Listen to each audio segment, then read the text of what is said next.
at 0900 hours on September 19th. Estonian radar operators were tracking routine Baltic traffic when their screens lit up with something that would make this anything but a routine morning. 3 Russian MiG-31s turned south and crossed into Estonian airspace near Vaindloo Island. Transponders off, radios silent. Unknown to the Russians, they'd already been tracked since takeoff from Petrozavodsk.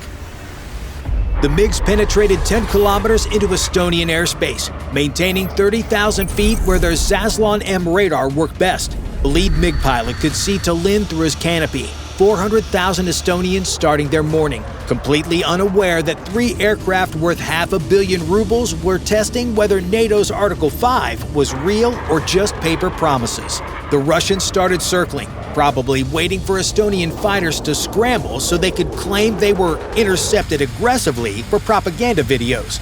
They had no idea 2 Italian F-35s as part of the standing NATO squadron in Estonia were already hunting them. The Italian pilots didn't even turn on their radar. Their distributed aperture system you see here, 6 infrared cameras providing 360-degree coverage, had already found the MiG's twin Soloviev engines burning at 1,200 degrees Celsius.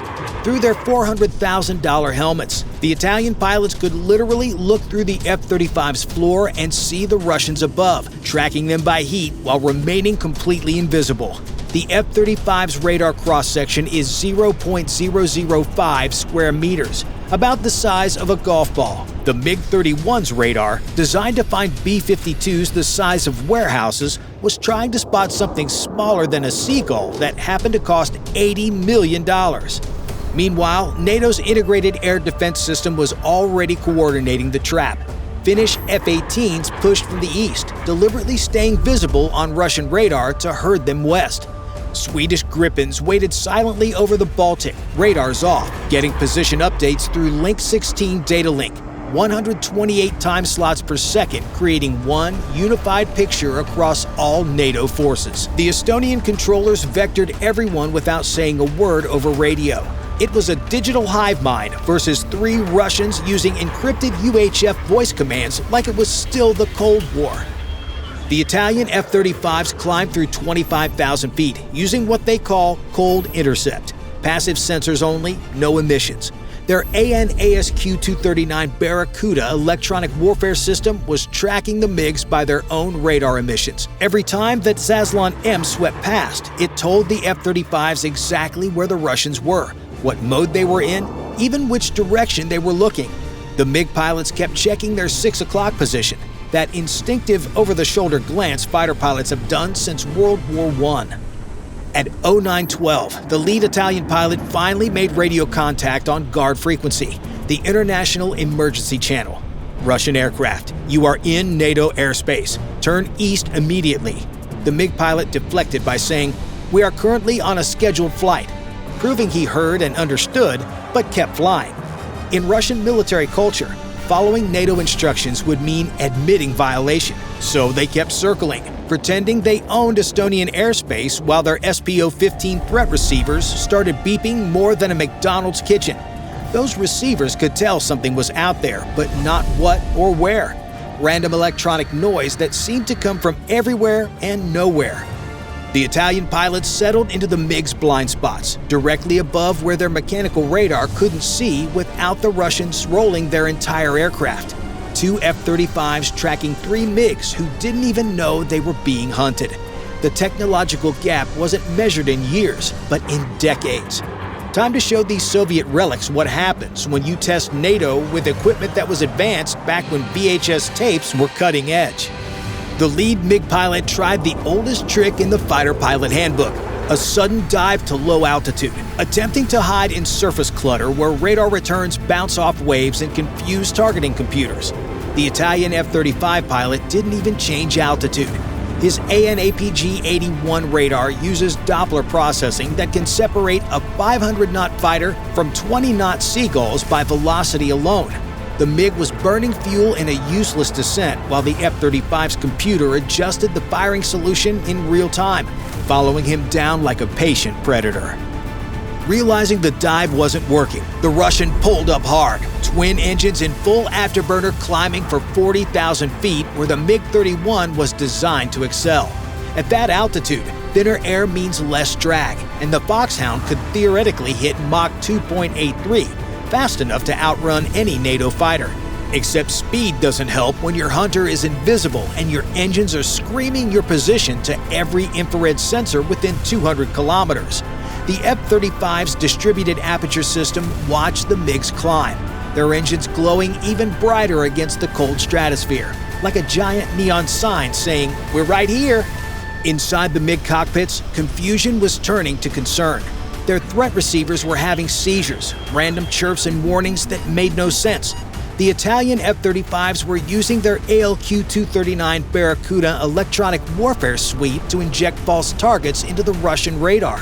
One moment showing 12 contacts, then 4, then none, then 20. The Barracuda is able to do this by recording the incoming radar pulse and then transmitting it back with slight delays and frequency shifts that make it appear like multiple aircraft at different ranges and speeds, essentially creating ghost copies of itself that look completely real to the radar. That's when the Swedish Gripens announced themselves. They'd been lurking 80 kilometers away, radars cold, getting targeting data fed from F-35s through Link 16. When they suddenly lit up their pulse Doppler radars at maximum power, the MiG's threat receivers went from confused chirping to full panic. 2 new contacts, bearing 180, closing fast. The Russians had thought they were dealing with 2 invisible Italians. Now Swedes were boxing them in from the south, Finns still pushing from the east, and those Italian F-35s were somewhere, but nowhere. The tactical situation had become what NATO calls a honey trap. Visible threats forcing you toward invisible ones. The Gripens went loud specifically to push the MiGs north, where the F-35s were waiting.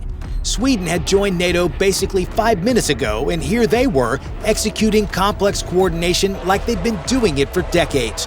The Swedish pilots could see everything the Italians saw: target speed, altitude, heading, even fuel state calculated by flight time and maneuvering.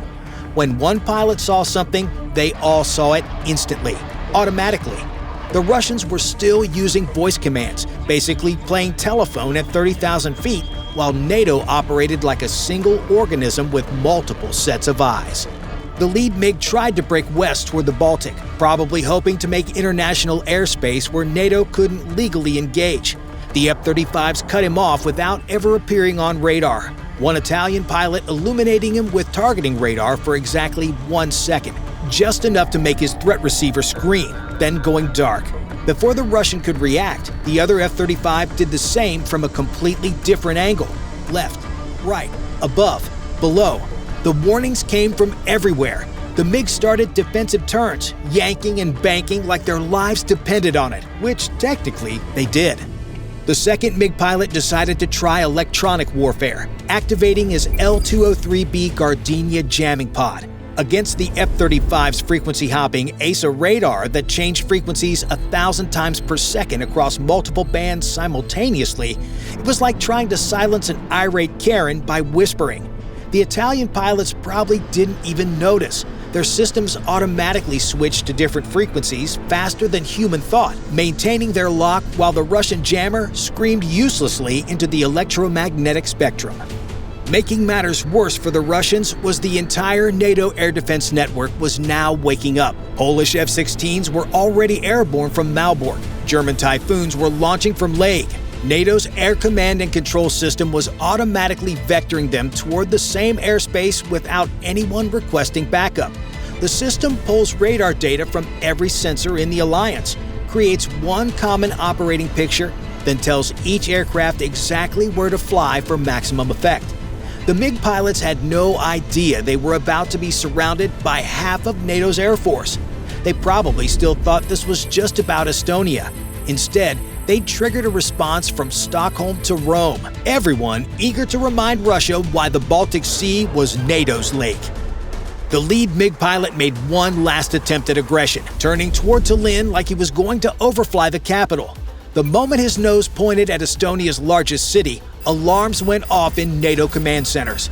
An armed Russian fighter heading toward 400,000 civilians changed this from provocation to potential Article 5. The F-35s moved to intercept, but not how the Russians expected. Instead of blocking their path directly, the Italian pilots started what fighter pilots call herding, using the MiG's own fear against them. One F-35 would spike them with radar from the left, forcing them to brake right. The moment they turned, the other F-35 would spike from below, forcing them to climb.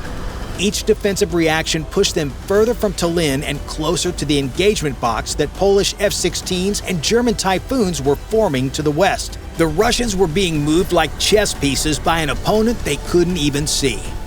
The MiG's fuel situation was becoming critical. They'd been yanking and banking for 15 minutes, each defensive turn burning fuel they couldn't spare.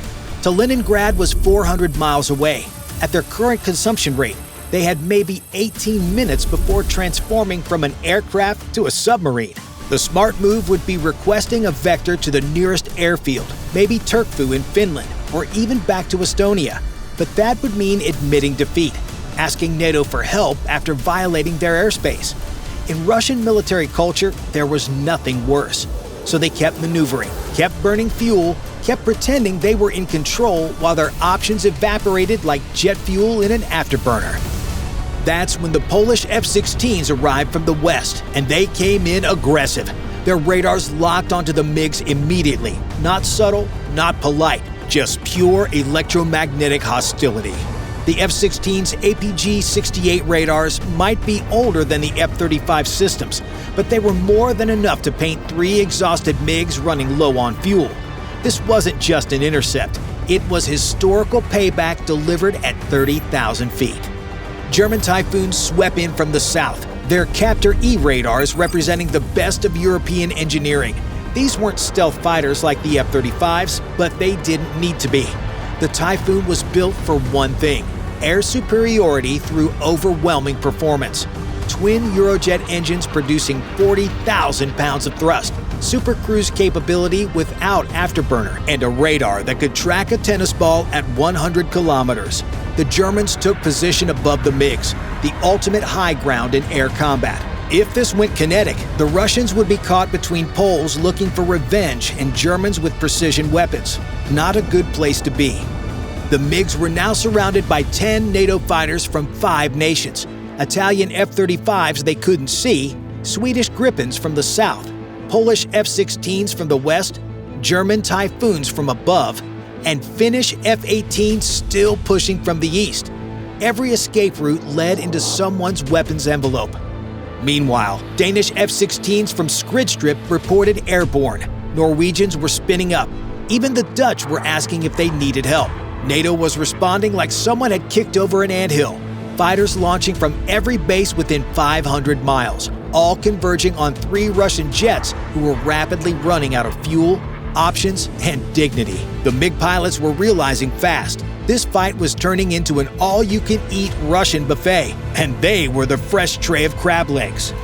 The lead F-35 pilot was done playing.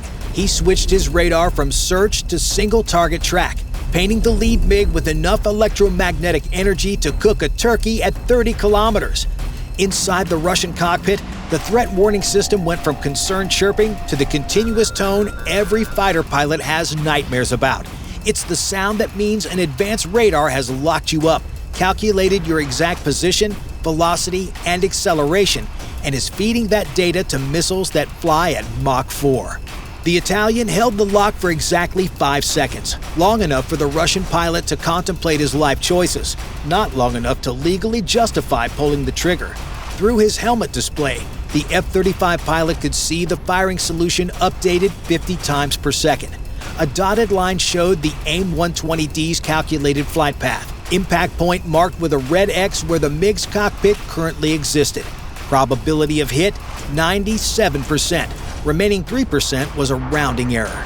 The AIM-120D AMRAAM is what fighter pilots call a mad dog. Once it goes active, it doesn't care about chaff, flares, or prayers. It has its own radar in the nose that activates in the terminal phase, hunting targets autonomously.